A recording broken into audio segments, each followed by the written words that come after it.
Old Icky, if you recall, was the country schoolmaster, dreamed up by Washington Irving. Oh, he had a way with a yarn, did Mr. Irving.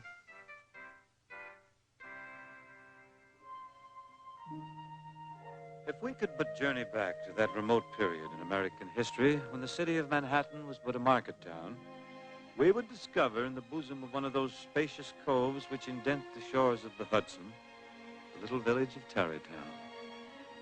And just beyond, nestled deep in the low, rolling hills, a sequestered glen.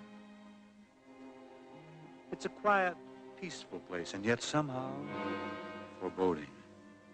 For it abounds in haunted spots, twilight tales, and local superstitions. The best-known story, however, concerns a certain itinerant schoolmaster who once frequented these parts. Indeed, some say his melancholy spirit still haunts the vicinity.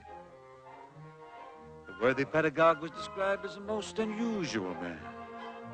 To see him striding along, one might well mistake him for some scarecrow eloped from a cornfield. He was tall, but exceedingly lank. His head was small and flat on top with a long snipe nose, so that it looked like a weathercock perched upon his spindle neck. Altogether, he was such an apparition as is seldom to be seen in broad daylight.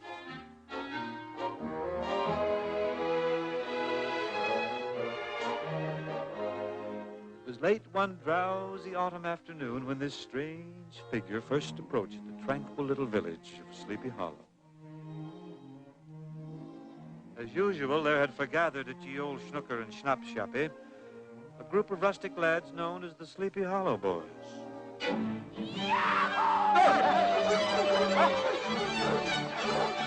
Their self-appointed leader, one Brom Bones, was a burly, roistering blade, always ready for a fight or a frolic.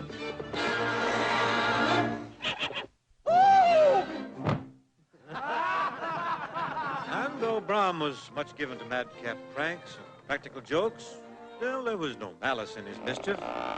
Indeed, with his waggish humor and prodigious strength, Brom Bones was quite the hero of all the country round.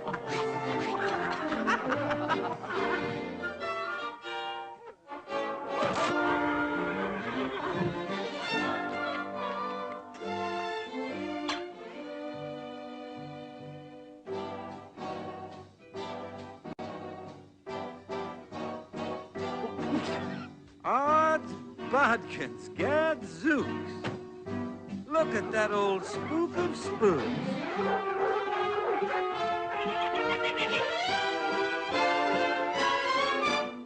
Who's that coming down the street? Are they shovels or are they feet? Mean and lanky, Skin and bone, with clothes the scarecrow would hate to own. Yet he has a certain air, debonair and devil may care. It's the new schoolmaster, what's his name? Ichabod, Ichabod Crane.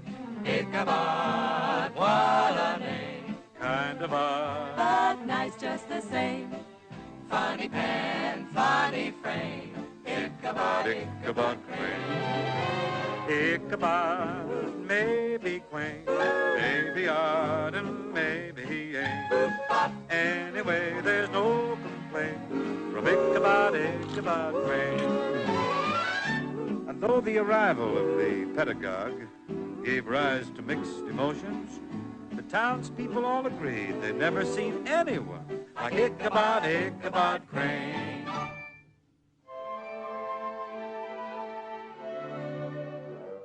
The schoolroom became Ichabod's empire, over which with lordly dignity he held absolute sway.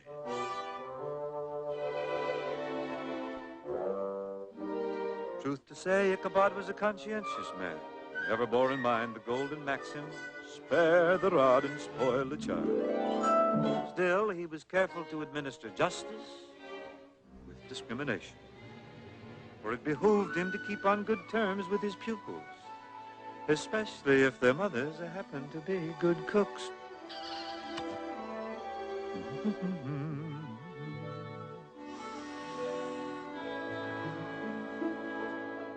Who's the town's latest man?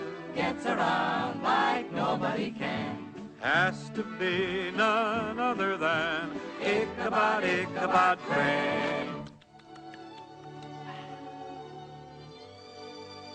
Thus, as time went by, it may be seen that the pedagogue got on tolerably enough. Moreover, Ichabod found divers ways to increase his slender income, and at the same time, awaken the cultural interests of the sleepy little village.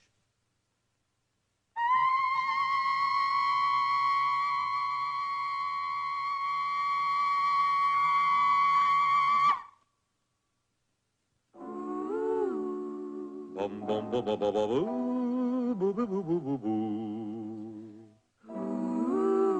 Bum bum bum bum bum bum bum bum bum bum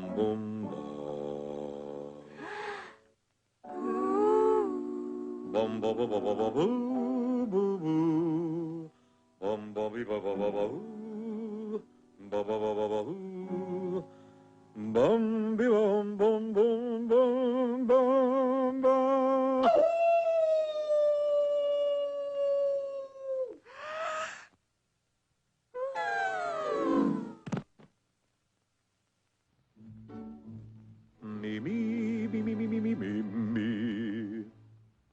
It was inevitable that such a man as Ichabod would become an object of ridicule to Brom Bones and his gang. And yet to Ichabod, these were small matters. Indeed, the schoolmaster possessed a remarkable equanimity which remained quite undisturbed until that fateful day when his path was crossed by a woman.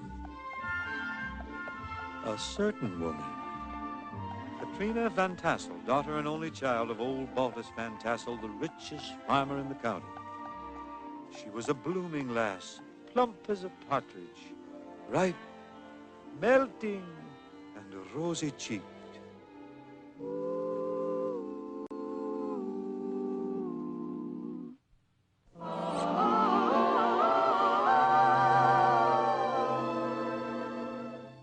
Once you have met that little coquette, Katrina, you won't forget Katrina. But nobody yet has ever upset Katrina. That cute coquette, Katrina. You can do more with Margaret or Helena, or Anne or Angelina. But Katrina will kiss and run to her a romance is fun, with always another one to start. And yet when you met that little coquette, Katrina, you've lost your heart.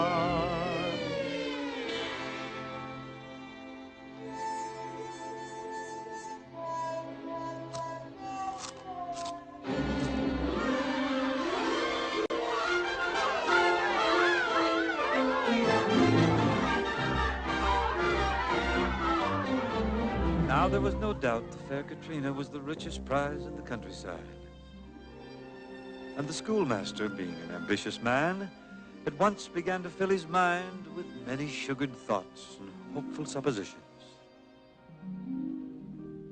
Ah, Katrina, my love, who can resist your grace, your charm, and who can resist your father's farm? Boy, what a setup. There's gold in them acres, and that ain't hay. Not to mention that lovely green stuff.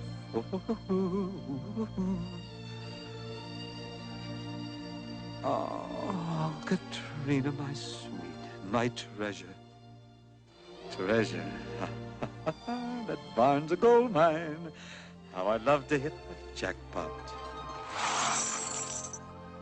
Dear Katrina, Papa's only child. Papa. Well, the old goat can't take it with him, and when he cuts out, that's where I cut in. Sweet Katrina, poor little rich girl.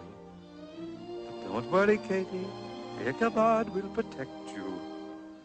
Ah, yes, Katrina, you've won me. I surrender.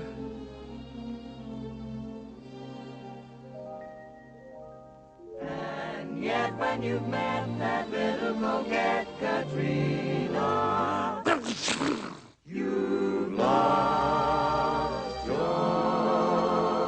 heart.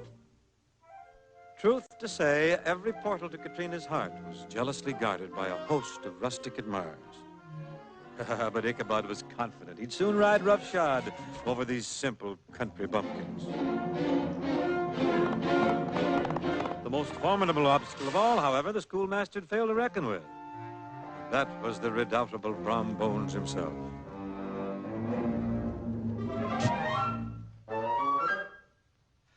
Now, the ease with which Brom cleared the field of rivals both piqued and provoked the fair Katrina. And she often wished that some champion would appear and for once take the field openly against the boisterous Brom.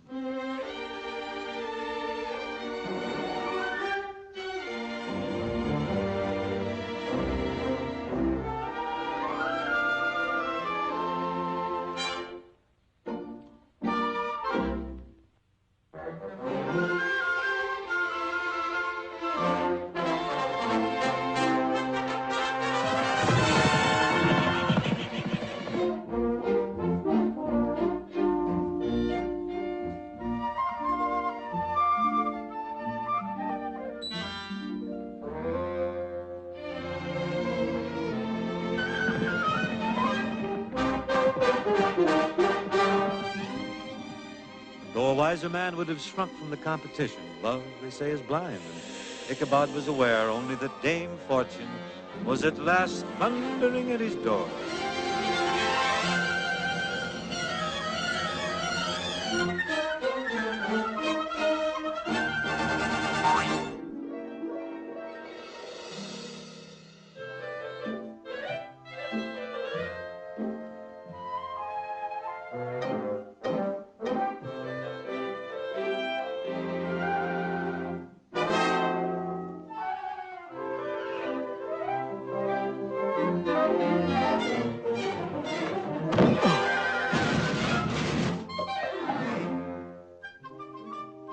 It's true that Brom liked to joke as well as the next, but enough was too much.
Time to carry the issue to open warfare. Why, he'd double that schoolmaster up and lay him on a shelf in his own schoolhouse.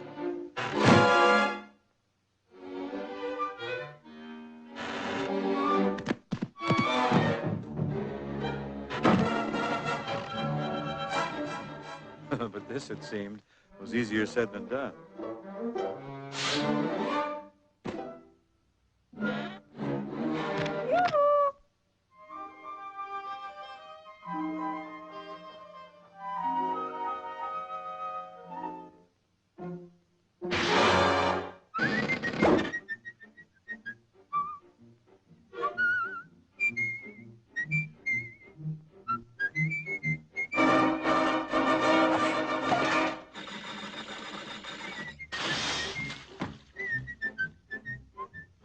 No doubt of it. This was Ichabod's lucky day.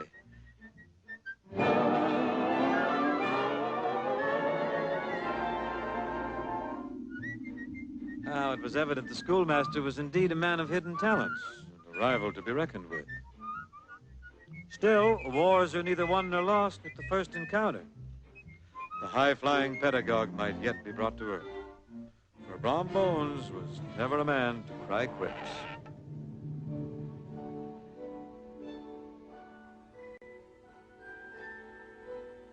It was upon the occasion of her father's annual Halloween frolic that Katrina again chose to stir the embers of the smoldering rivalry.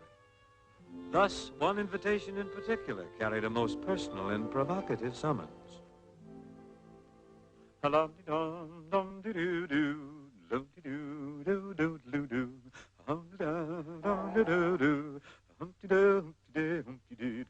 worthy schoolmaster was in a transport of joy.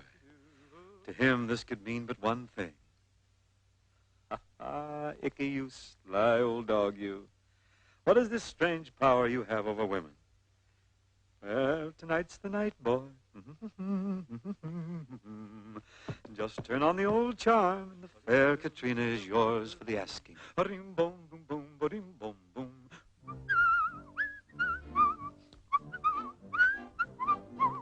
So gaily bedecked, nobly mounted upon a horse he had borrowed for the occasion, Ichabod issued forth like a knight-errant of old to keep a tryst with his lady fair.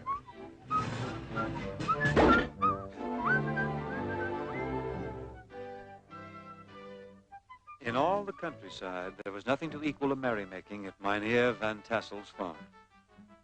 To Ichabod, here was a perfect field for his endeavors. Now, indeed, would he put his best foot forward. For beyond all his other talents, the schoolmaster prided himself upon his dancing. The unhappy Brom, already bested at every turn, saw himself once more outmatched. For as he watched the posturing pedagogue, he was forced to admit that here was a flawless picture of ease and grace.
no doubt that Ichabod was the man of the hour.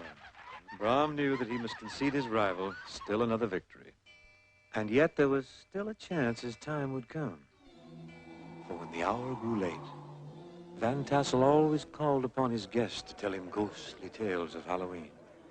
And Brom knew there was no more firm and potent believer in spooks and goblins than Ichabod Crane.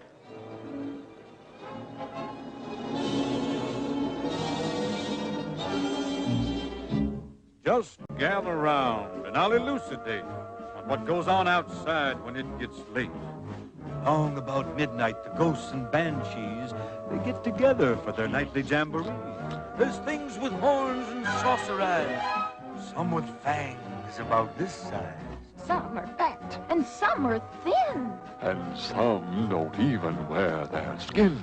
Oh, I'm telling you, brother, it's a frightful sight to see what goes on Halloween night. Oh, when spooks have a midnight jamboree, they break it up with fiendish glee. Ghosts are bad, but the one that's cursed is the Headless Horseman. He's the worst. That's right, he's mine on Halloween night. But when he goes jogging across the land, holding his noggin in his hand, demons take one look and groan and hit the road for parts unknown. Beware, take care, he rides alone. And there's no spook like Spooked Spur. They don't like him and he's really burned. He swears to the longest day he's dead, He'll show them that he can get ahead. They say he's tired of his flaming top. He's got a yen to make a swap. So he rides one night each year to find a head in the hollow here. Now he likes them little, he likes them big, Or in the middle or awake. Black or white or even red. The Headless Horseman needs a head with a hip, hip, and a clippity clap. He's out looking for a cotton chop, so don't stop to figure out a plan. You can't reason with a headless man. Now, if you doubt this tale is so, I met that spook just a year ago. Now, I didn't stop for a second look, but made for the bridge that spans the brook.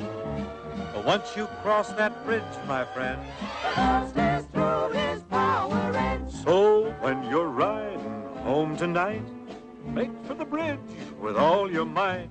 He'll be down in the hollow there. He needs your head. Look out! Beware! with a hip, hip, and a clippity clop. He's out looking for a head to swap. So don't try to figure out a plan. You can't reason with a headless man.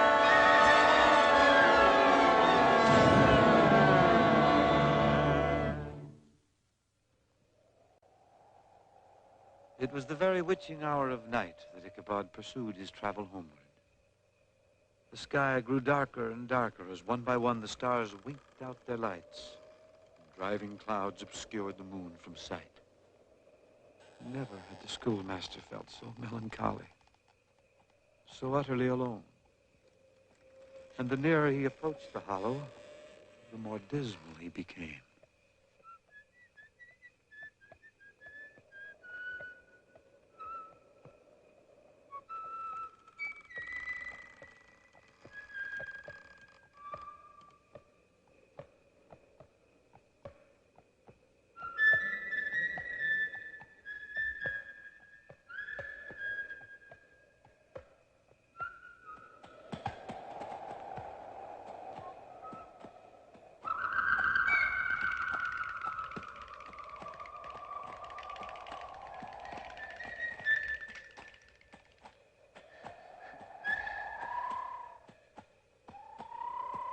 Once inside the murky glen, Ichabod's anxiety increased 100-fold. For now, the forest seemed to close in behind him. Every small detail of Brahm's awful story returned to haunt his recollection.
Once you cross that bridge, my friends, the ghost is through.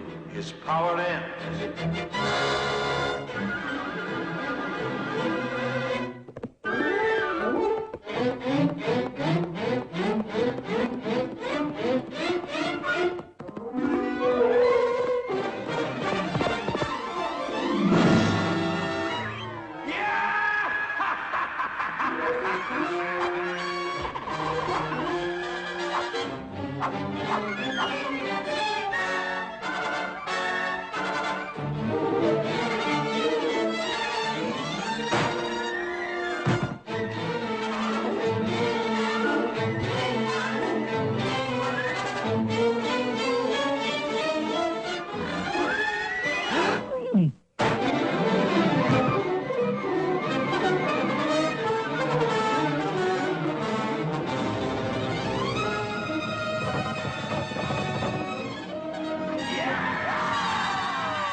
Next morning, Ichabod's hat was found.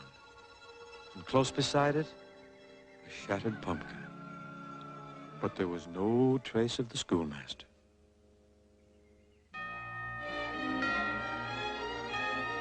It was shortly thereafter that Brown Bones led the fair Katrina to the altar. Now, rumors persisted that Ichabod was still alive, married to a wealthy widow in a distant county. But of course, the good Dutch settlers refused to believe such nonsense, for they knew the schoolmaster had been spirited away by the Headless Horseman. With a hip, hip, and a clippity-clop, He's out looking for a head to swap, so don't try to figure out a plan. You can't reason with a headless man.